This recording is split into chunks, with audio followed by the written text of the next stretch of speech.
পরিবেশ, বন ও জলবায়ু পরিবর্তন বিষয়ক মন্ত্রী আব্দুল্লাহ ওয়াল মিন্টু বলেছেন, অর্থনৈতিক প্রবৃদ্ধি জরুরি, তবে পরিবেশ নষ্ট করে শিল্প কারখানা নয়। রাজধানীতে বিশ্ব পরিবেশ দিবসের সেমিনারে পরিবেশ সুরক্ষায় সমন্বিত উদ্যোগে গুরুত্ব আরোপ করেন তিনি। সে সময় নিরাপদ ও বাসযোগ্য সবুজ বাংলাদেশ বিনির্মাণে সরকারের পরিকল্পিত উদ্যোগের পাশাপাশি জনসচেতনতায় জোর দেন বক্তারা। আফরোজা হাসির রিপোর্ট। জলবায়ুর বিরূপ প্রভাবে অতিবৃষ্টি আর বন্যার পানিতে ভাসছে চট্টগ্রাম ও সিলেট অঞ্চল। বাড়ছে পাহাড় ধস আর প্রাণহানি।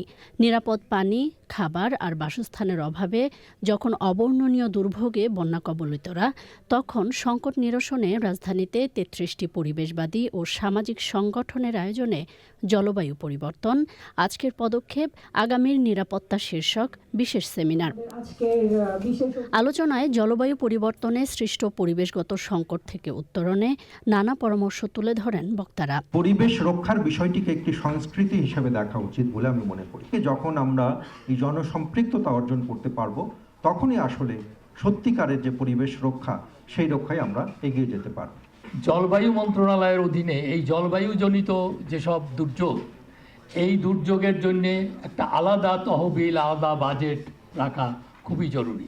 জলবায়ু পরিবর্তনের নেতিবাচক প্রভাব মোকাবেলায় আইন বা সরকারি নীতির পাশাপাশি জনসাধারণের সচেতনতা ও অংশগ্রহণে জোর দেন পরিবেশ মন্ত্রী। সরকার পরিবেশ, বন, জীববৈচিত্র্য এবং জলবায়ু সহনশীল উন্নয়নকে জাতীয় অগ্রগতির পর্যায়ে নিয়ে এসেছে। জলবায়ু পরিবর্তনের ফলে যারা ক্ষতিগ্রস্ত, সেটা যেন কমিয়ে আনা যায়, সে ব্যাপারে আমরা চেষ্টা করবো ইনশাল্লাহ। বৈশ্বিক উষ্ণায়নের কারণে জলাবদ্ধতা, নদী ভাঙন, উপকূলীয় অঞ্চলে লবণাক্ততা বৃদ্ধি সহ জলবায়ু বিরূপ প্রভাব থেকে প্রাণ প্রকৃতি রক্ষায় টেকসই পরিকল্পনায় তাগিদ বিশেষজ্ঞদের। আফরোজা হাসি, চ্যানেল আই, ঢাকা।